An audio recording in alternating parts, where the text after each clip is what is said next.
سب تعریفیں رب کائنات کے لیے جو بے پناہ قوتوں کا مالک ہے، جس کے اذن کے بغیر کوئی بھی چیز حرکت میں نہیں آ سکتی۔ تمام کائنات کو پیدا کیا، خود پیدا ہونے سے پاک۔ تمام کائنات کو موت دے گا، خود موت سے پاک۔ جو چاہے سو کرتا ہے، جو نہ چاہے اس سے کوئی کروا بھی نہیں سکتا۔ اس رب کائنات کے لیے بے حد اور بے حساب و کتاب حمد و ثنا، کروڑوں درود و سلام حضور نبی کریم صلی اللہ علیہ وسلم پر۔ اللہم صلی علی سیدنا و مولانا محمد و علی آل سیدنا و مولانا محمد مبارک وسلم۔ برادران اسلام، واجب الاحترام، سب مل کر دعا کریں کہ اللہ تعالی ہم سب کلمہ پڑھنے والوں کو دین اور عمل صالح پر ثابت قدم رکھے۔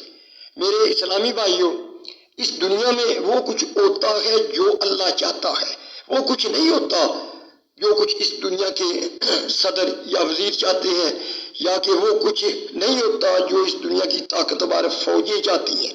وہ دنیا کی طاقت نے نہ تو کسی کو زندگی دی، نہ کسی کو موت دی۔ دنیا کی طاقت نے نہ ہی تو کسی کو عزت دی، نہ ہی شہرت دی، نہ ہی کسی کو اقتدار دیا، نہ ہی کسی کو رسوا کر سکی۔ یہ سب طاقت اللہ تعالیٰ ہی کے پاس ہے۔ جس طرح کہ فرعون کی ساری طاقت لگی کہ موسیٰ علیہ السلام کو ذبح کرنا ہے، لیکن اللہ کا ارادہ ہوا کہ موسیٰ علیہ السلام کو بچانا ہے۔ فرعون نے اتنے بچے ذبح کرائے کہ فرعون کی اپنی قوم پکار اٹھی کہ اے فرعون، اگر اسی طرح تو بچے ذبح کرتا گیا تو کل حکومت کس پر کرے گا؟ 1 سال کے بچے چھوڑو اور دوسرے سال کے بچے ذبح کرو۔ فرعون بات مان گیا، اور جس سال بچے چھوڑتا تھا اس سال حضرت ہارون علیہ السلام پیدا ہوئے، اور جس سال بچے ذبح کرتا تھا اس سال حضرت موسیٰ علیہ السلام پیدا ہوئے۔ جس وقت موسیٰ علیہ السلام پیدا ہوئے تو اللہ تعالیٰ نے وحی کے ذریعے موسیٰ علیہ السلام کی والدہ کو کہا کہ اس بچے کو صندوق میں بند کر کے دریا میں بہا دو، اور اس صندوق کو فرعون پکڑے گا۔ موسیٰ علیہ السلام کی والدہ بہت پریشان، غمگین، یہ بچہ کیسے بچے گا؟ یا تو یہ پانی میں ڈوب جائے گا، اگر پانی سے بچ نکلا تو فرعون کے ہاتھ لگے گا تو وہ ذبح کر دے گا۔ اللہ تعالیٰ نے فرمایا یہ بچہ پانی میں جائے یا کہ فرعون کے ہاتھ لگے۔ اے موسیٰ کی ماں، جب اس بچے کو بچانا تیرے اللہ کا کام ہے، تو پریشان نہ ہو، تیرے حق میں یہی بہتر ہے کہ اس بچے کو صندوق میں ڈال کر دریا میں بہا دے۔ تو دیکھ کہ میں اس بچے کو واپس تیری گود میں لٹا دوں گا اور تیری زندگی میں اس کو رسول بنا دوں گا۔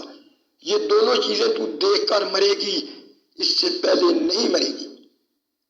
جب اس صندوق کو فرعون نے پکڑ لیا تو کیا دیکھتے ہیں کہ صندوق میں بڑا خوبصورت بچہ بیٹھا ہے۔ فرعون کے یہاں اولاد نہیں تھی، تو ان دونوں میاں بیوی نے اس کو اپنا بچہ بنا لیا کہ شاید یہ جوان ہو کر ہمیں فائدہ دے۔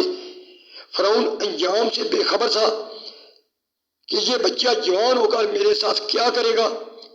اللہ تعالیٰ نے سب دودھ موسیٰ علیہ السلام پر حرام کر دیے تھے، کیونکہ اللہ کا وعدہ تھا کہ موسیٰ نے ماں ہی کا دودھ پینا ہے۔ موسیٰ علیہ السلام کی بہن خفیہ طریقے سے اپنے بھائی موسیٰ علیہ السلام کے ساتھ تو اس نے کہا کہ میں ایک ایسی عورت بتاتی ہوں جو اس بچے کی صحیح پرورش کر سکے۔ تو اس طریقے سے موسیٰ علیہ السلام کو اپنی والدہ کے پاس لٹا دیا، اور جب موسیٰ علیہ السلام جوان ہوئے تو اللہ تعالیٰ کی خفیہ تدبیر ایسی چلی کہ موسیٰ علیہ السلام ہی کو اس فرعون اور اس کی ساری قوم کی تباہی کا سبب بنایا۔ موسیٰ علیہ السلام کا قرآن پاک میں 136 بار نام آیا ہے۔ قرآن کے 27 پاروں میں آپ کا ذکر ہوا ہے۔ صرف قرآن کے 5ویں اور 14ویں پارے میں آپ کا ذکر نہیں ہوا، اور 4تھے پارے میں توریت کا ذکر ہے جو آپ پر نازل ہوئی تھی۔ تو بات یہ ہے کہ اس دنیا میں وہ کچھ ہوتا ہے جو کچھ اللہ چاہتا ہے، وہ کچھ نہیں ہوتا جو کچھ اس دنیا کے حاکم چاہتے ہیں۔ آپ دیکھیں کہ نمرود کی ساری طاقت لگی کہ ابراہیم علیہ السلام کو آگ میں جلانا ہے، لیکن اللہ کا ارادہ ہوا کہ ابراہیم کو بچانا ہے۔ پہاڑ جتنی لکڑ اکٹھی کی گئی، جس طرح ہم لوگ مسجد بنواتے ہیں تو ثواب کی نیت سے ایک ایک اینٹ اکٹھی کرتے ہیں، تو انہوں نے بھی ثواب کی نیت سے ایک ایک لکڑ اکٹھی کر کے لکڑ کا پہاڑ بنا دیا، اس کو آگ لگائی گئی۔ آگ اتنی بڑکی کہ اوپر سے اڑنے والا پرندہ بھی اس آگ میں جل کر راکھ ہو جاتا۔ وقت آ گیا ابراہیم علیہ السلام کو آگ میں ڈالنے کا، رستہ کوئی نہیں ہے آگ میں جانے کا، تو انہوں نے کہا کہ ابراہیم تو خود آگ میں چلا جا۔ انہوں نے کہا کہ میں خود کیوں جاؤں، تم نے آگ میں ڈالنا ہے مجھے ڈالو۔ آخر کار شیطان مردود نے کوئی تجویز پیش کی، ابراہیم علیہ السلام کو آگ میں ڈال دیا گیا۔ تو اللہ تعالیٰ نے براہ راست آگ کو حکم دیا، یا نارونی کونی بردن سلام علی ابراہیم، کہ اے آگ ٹھنڈی ہو جا، میرے ابراہیم پر گلزار بن جا۔ جب آگ ٹھنڈی ہوئی تو مشرکین کیا دیکھتے ہیں کہ ابراہیم علیہ السلام انگاروں پر اس طرح بیٹھے ہیں کہ جس طرح ایک ماں بچے کو گود میں لے کر بیٹھی ہے۔ اور جب ابراہیم علیہ السلام کے باپ آزر نے دیکھا تو یک لخت بول اٹھا، کیا کہنے ابراہیم کے رب کے، لیکن اتنا کچھ دیکھنے کے باوجود بھی ایمان کی دولت ان کے نصیبوں میں نہ ہوئی۔ ابراہیم علیہ السلام کا قرآن پاک میں بہت ذکر ہوا ہے۔ حضرت ابراہیم علیہ السلام کا قرآن پاک میں 73 آیات اور 25 سورتوں میں آپ کا ذکر ہوا ہے۔ تو میرے اسلامی بھائیوں، اس اللہ کی دنیا میں وہ کچھ ہوتا ہے جو اللہ چاہتا ہے، وہ کچھ نہیں ہوتا جو اس دنیا کے حاکم یا اس دنیا کی طاقتور فوجیں چاہتی ہیں۔ ابرا نامی شخص کہ یمن کے علاقے سے آپ نے 60,000 لشکر اور ہاتھیوں سمیت خانہ کعبہ پر حملے کی نیت سے چل پڑا۔ جہاں کہیں خانہ کعبہ کے نزدیک تین پہنچا تو عرب کے سرداروں نے اس کو بڑی آفر کی کہ کعبہ کو نہ گراؤ، جو کچھ لینا ہے مال ہم تمہیں دیں گے۔ لیکن ابرا بازد ہو گیا، اس نے کہا کہ نہیں، میں نے کچھ بھی نہیں لینا، میں جو عہد کر کے چلا ہوں میں نے خانہ کعبہ کو گرانا ہے۔ وہ سب اندر چلے گئے خوفزدہ ہو کر، پتہ نہیں کیا بنے گا۔ تو اللہ تعالیٰ نے اس اپنے گھر کی خود حفاظت کی کہ اللہ تعالیٰ نے پرندوں کے ذریعے اس ابرا کے لشکر پر پتھریاں برسائیں اور ابرا کے لشکر کو ڈھیر بنا دیا۔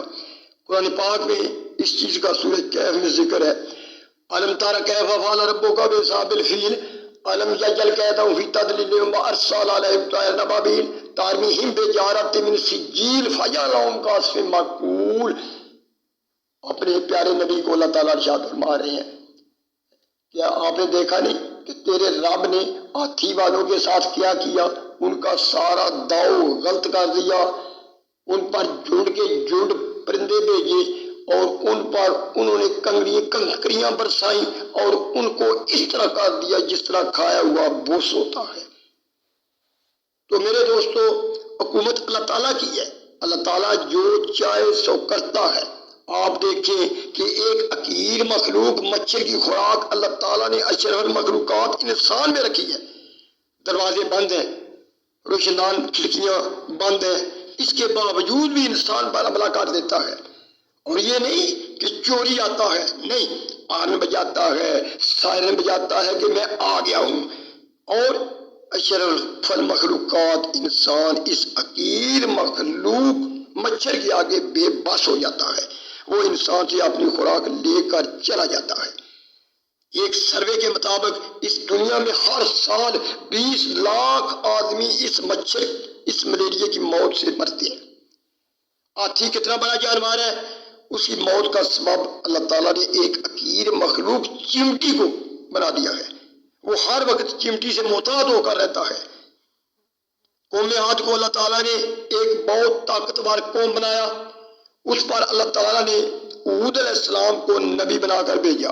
اور وہ اتنی طاقتور قوم تھی کہ پہاڑوں کو تراش تراش کر گھر بناتے تھے، اور وہ اتنے متکبر ہو گئے کہ وہ اللہ اور اللہ کے نبی ہود علیہ السلام کی نافرمانی کرنے لگے، اور یہ کہتے کہ کوئی ہم سا طاقتور ہے؟ تو اللہ تعالیٰ نے ہود علیہ السلام کو کہا کہ ان کو کہو کہ جس اللہ نے تمہیں پیدا کیا ہے وہ سب سے زیادہ طاقت والا ہے، وہ سب سے زیادہ طاقتور ہے۔ تو اللہ تعالیٰ نے ان کو تیز آندھی سے اس ساری قوم کو غرق کر دیا، جو کہ ان پر 7 راتیں اور 8 دن لگاتار چلی، ساری قوم عاد کو تہس نہس کر دیا۔ پھر قوم سمود پر اللہ تعالیٰ نے حضرت صالح علیہ السلام کو نبی بنا کر بھیجا۔ حضرت صالح علیہ السلام نے اس قوم کو بہت سمجھایا کہ اللہ کے سوا کوئی معبود نہیں، واتقوا اللہ، اللہ سے ڈرو، واتقون، ہماری بات مانو، اللہ سے ڈرو۔ تو انہوں نے کہا کہ اے صالحہ ہم تیرے رب کو مان لیں گے، لیکن ایک شرط ہے، وہ یہ ہے کہ اپنے رب کو کہو کہ اس پہاڑ سے ایک آملہ اونٹنی نکال لے۔ تو اللہ تعالیٰ نے اس پہاڑ سے ایک اونٹنی نکال دی، اور صالح علیہ السلام نے کہا کہ اب اس اونٹنی کو بری نیت سے ہاتھ نہ لگانا کہ تم پر کوئی عذاب آ جائے گا۔ تو ان ظالموں نے اونٹنی کو ذبح کر دیا۔ تو اللہ تعالیٰ نے ایک فرشتے کی چیخ سے اس ساری قوم کو غرق کر دیا، اپنے اپنے گھروں میں سب اونگے پڑے رہ گئے۔ تو اس دنیا میں وہ کچھ ہوتا ہے جو اللہ چاہتا ہے، وہ کچھ نہیں ہوتا جو کچھ اس دنیا کے حاکم چاہتے ہیں یا اس دنیا کی طاقتور فوجیں چاہتی ہیں۔ قوم نوح کے اندر نوح علیہ السلام نے 950 سال تبلیغ کی، دن رات اپنی قوم کو بلاتے رہے، اور اپنی قوم، اپنی برادری، اپنے شہر والوں سے پتھر کھائے۔ حضرت نوح علیہ السلام کے واقعات اگر قرآن کریم میں پڑھو تو اللہ کی قسم جگر پھٹ جاتا ہے، اور عقل انسانی حیران اور دنگ رہ جاتی ہے کہ انسان ہوگا اتنا بڑا صبر کہ ساری برادری، سارا خاندان، ساری قوم، سارا ملک غیروں کا، اور ایک اللہ کا نبی میدان میں کھڑا ہو کر پتھر کھا رہا ہے۔ ایک دن نہیں، ایک ماہ نہیں، 2 ماہ نہیں، 950 سال مار کھائی، اور بلا ناغا روز مار کھاتا ہے اللہ کا نبی، اور سارا دن مار کھانے کے باوجود یہ فخر نہیں کرتا کہ اللہ میں نے تیرے لیے مار کھائی، نہیں، وہ اللہ کا نبی ساری رات سارے سجدے میں رکھ کر یہ کہتا ہے اے اللہ تیرے نام کا حق ادا نہیں ہو سکا، تو مجھے معاف کر دے۔ یہ بھی نبی کا ایک خاصہ ہوتا ہے کہ کچھ بھی ہو جائے نبی اپنے آپ کو اللہ کے سپرد کر دیتا ہے۔ تو اللہ تعالیٰ نے اس ساری نوح علیہ السلام کی قوم کو پانی میں ڈبو دیا، جس میں نوح علیہ السلام کی بیوی اور نوح علیہ السلام کا بیٹا بھی ڈوب کر غرق ہو گئی۔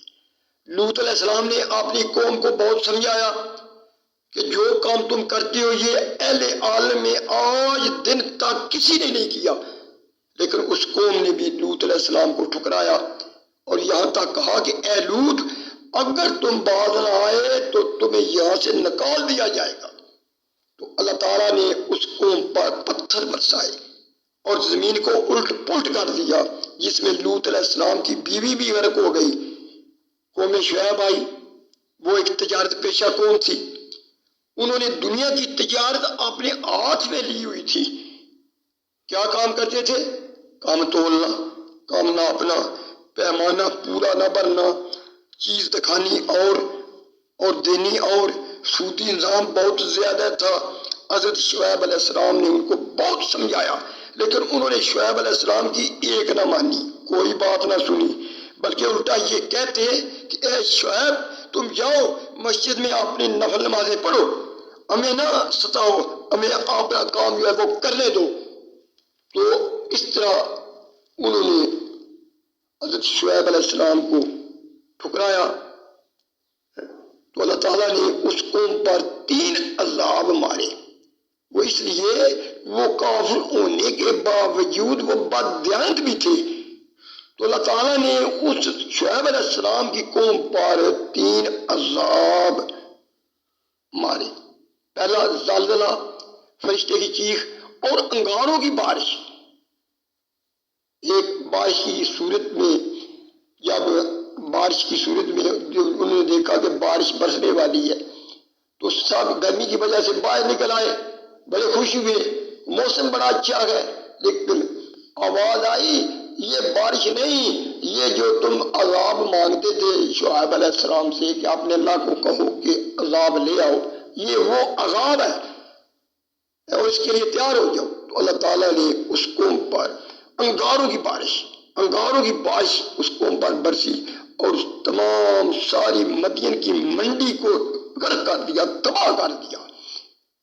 اس طرح قوم فرعون کو بھی اللہ تعالیٰ نے موسیٰ علیہ السلام کے ذریعے سمندر میں ڈبو دیا۔ تو قرآن پاک میں اللہ تعالیٰ نے انبیاء علیہ السلام کے حالات و واقعات بیان فرمائے کہ حضرات انبیاء علیہ السلام نے کیا کیا دکھ اٹھائے اور کیسی کیسی پریشانیوں سے دو چار ہوئی، اللہ تعالیٰ کی آزمائش ان پر کس کس طرح آئی اور وہ کتنے ثابت قدم رہے، یہ کسی عام آدمی کے پاس کی بات نہیں، بالکل نہیں، یہ کسی پیر، درویش اور مولوی کے پاس کا روگ نہیں، یہ صرف اور صرف نبی کا کام ہوتا ہے جو کہ اللہ تعالیٰ کا براہ راست ایک نمائندہ ہوتا ہے کہ جتنے بھی مصیبتوں کے پہاڑ آئیں ان سب سے ٹکرا جاتا ہے لیکن اللہ کا نام لینا نہیں چھوڑتا۔ اللہ تعالیٰ جل شان کا کوئی طریقہ کار ہی ایسا ہے کہ جتنا انبیاء علیہ السلام کو اللہ کے راہ میں ستایا گیا اتنا کسی کو بھی نہیں ستایا گیا۔ آخر کار وہی کچھ ہوتا ہے جو اللہ چاہتا ہے، وہ کچھ نہیں ہوتا جو اس دنیا کے حاکم یا طاقتور فوجیں چاہتی ہیں۔ اعوذ باللہ من الشیطان الرجیم۔